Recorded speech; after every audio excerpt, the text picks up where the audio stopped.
우리가 매일 먹는 음식이요. 이게 정말 질병을 이기는 열쇠가 될 수 있을까요? 누구나 한 번쯤은 생각해 봤을 법한 질문인데요. 그렇죠. 오늘은 윌리엄 리 박사의 저서 먹어서 병을 이기는 법 있지 않습니까? 그 핵심 내용을 딱 압축한 자료를 가지고 이 흥미로운 주제를 좀 깊이 파고들어 보려 합니다. 네, 좋습니다. 음식이 그냥 영양 공급, 이걸 넘어서 우리 몸의 그 방어 시스템을 어떻게 강화시키는지 그 과학적 근거들을 좀 살펴보는 시간이 될 것 같아요. 네, 이 책 저자인 윌리엄 리 박사가 또 하버드 의대 출신이고 암 연구 분야에서는 세계적으로 인정받는 분이시죠. 네네. 특히 그 테드 강연 암을 굶기는 식사가 가능한가? 이게 1100만 뷰가 넘었다고 하니까 정말 대단한 거죠. 와, 1100만 대단하네요. 네, 그리고 중요한 게 이 책 내용이 그냥 개인적인 경험담이나 그런 게 아니고요.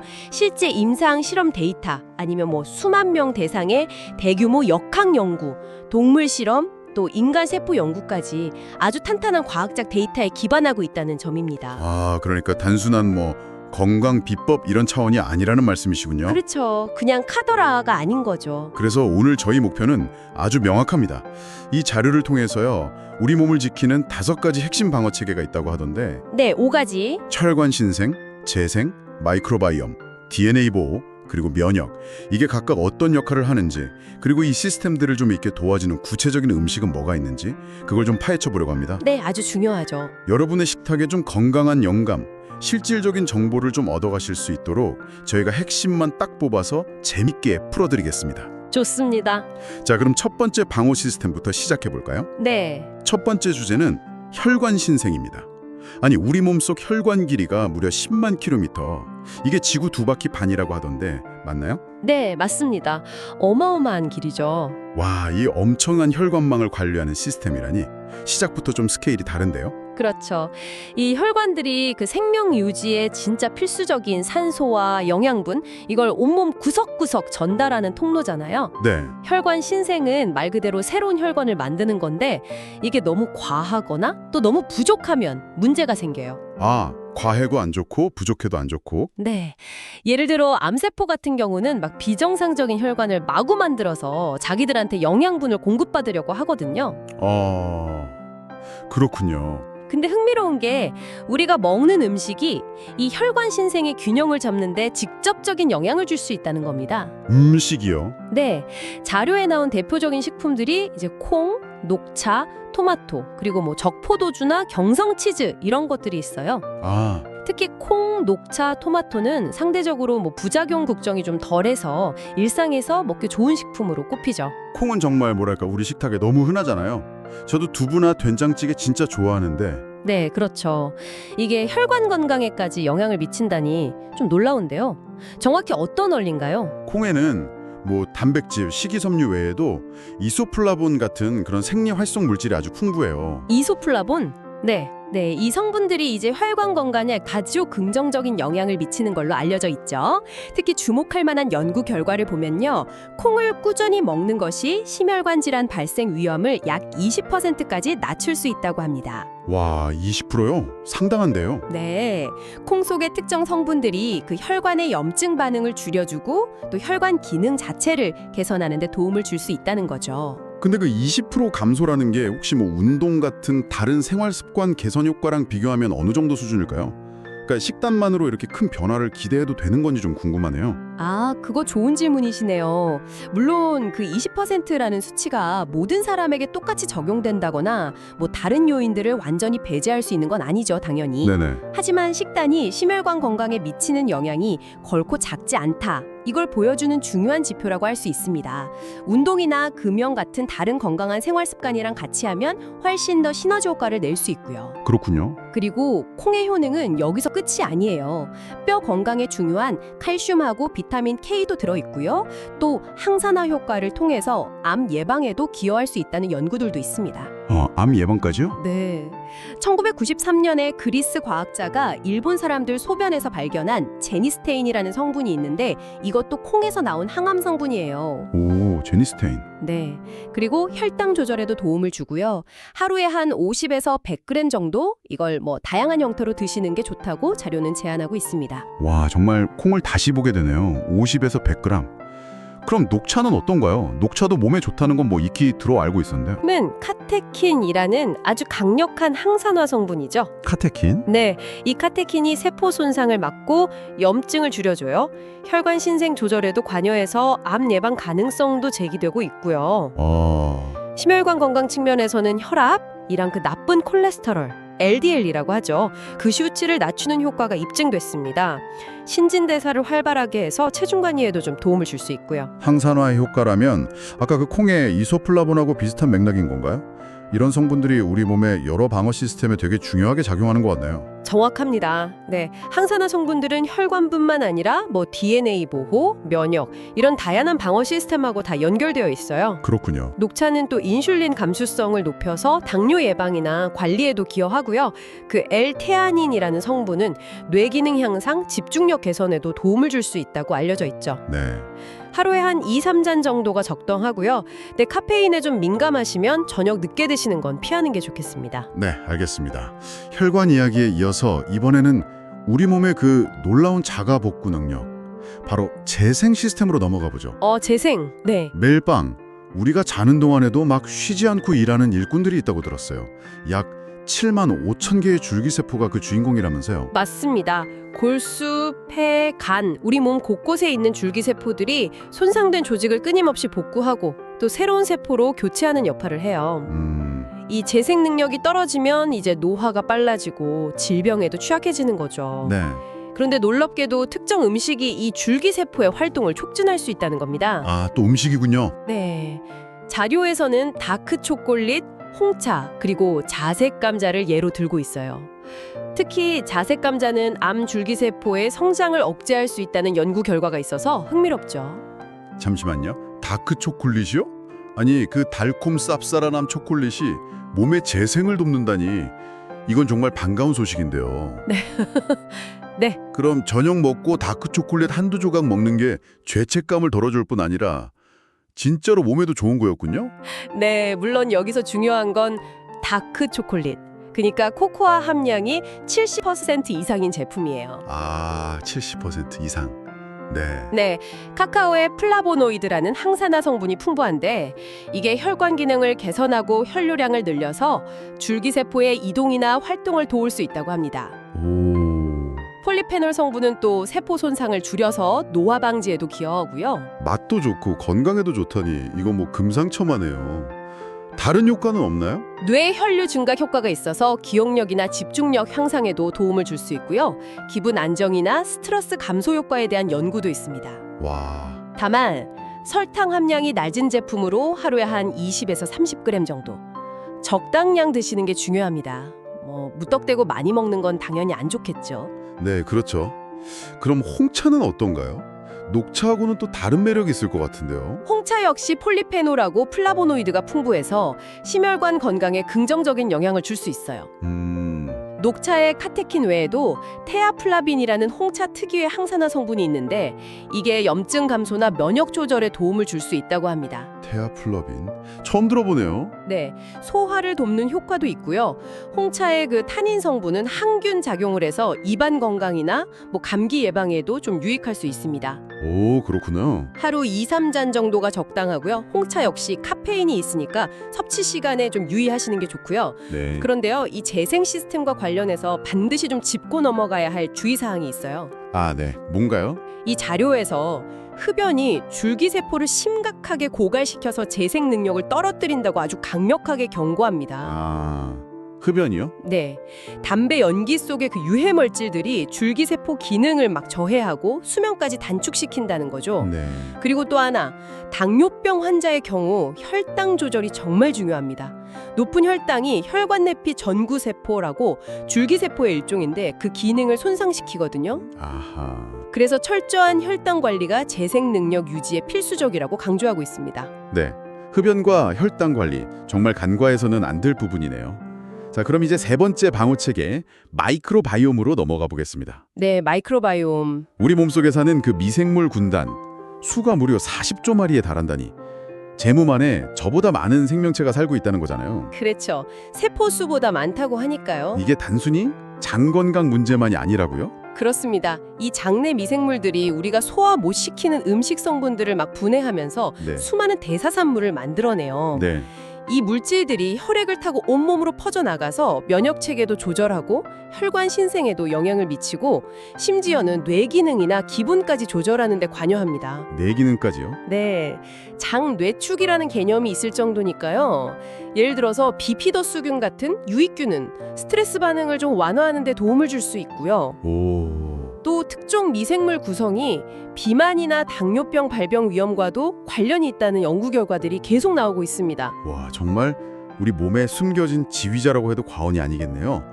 이런 중요한 마이크로바이옴을 건강하게 만드는 음식은 그럼 어떤 것들이 있을까요? 역시 그 발효식품이 대표적입니다. 자료에서는 김치, 사워크라우트 아시죠? 네. 독일식 양배추 절임, 아, 네네. 사워크라우트. 그리고 체더 치즈, 또 사워도우 같은 발효빵을 강조합니다. 오, 김치가 당당히 이름을 올렸네요. 역시 우리 전통 음식의 힘이 대단합니다. 그렇죠. 김치는 유산균, 즉 프로바이오틱스가 풍부해서 장내 유익균 증식하고 환경 개선에 아주 탁월하죠. 사워크라우트도 마찬가지고요. 네. 체더 치즈 같은 숙성 치즈에도 유익한 미생물이 포함될 수 있고 사워도우 빵은 발효 과정에서 생긴 유기산하고 또 장내 미생물의 좋은 먹이가 되는 프리바이오틱스 역할도 합니다. 프로바이오틱스, 프리바이오틱스. 네. 근데 메치니코프라는 과학자 이야기도 나오던데요. 아, 네. 1908년에 노벨 생리학상 받은 엘리 메치니코프 이야기입니다. 아, 노벨상 수상자? 네. 이분이 불가리아 사람들이 장수하는 비결 중 하나로 유산균이 풍부한 발효유 섭취로 꼽았어요. 오. 당시로서는 굉장히 획기적인 생각이었죠.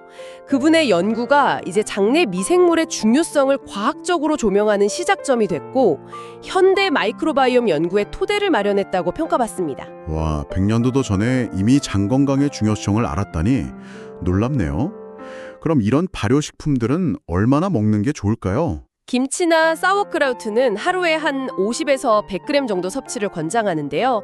근데 나트륨 함량이 좀 걱정되시면 저염 제품을 선택하는 게 좋겠죠. 네, 저염 김치. 그리고 발효빵은 그 정제된 밀가루보다는 통곡물로 만든 걸 선택하시면 식이섬유까지 풍부하게 드실 수 있어서 더욱 유익합니다.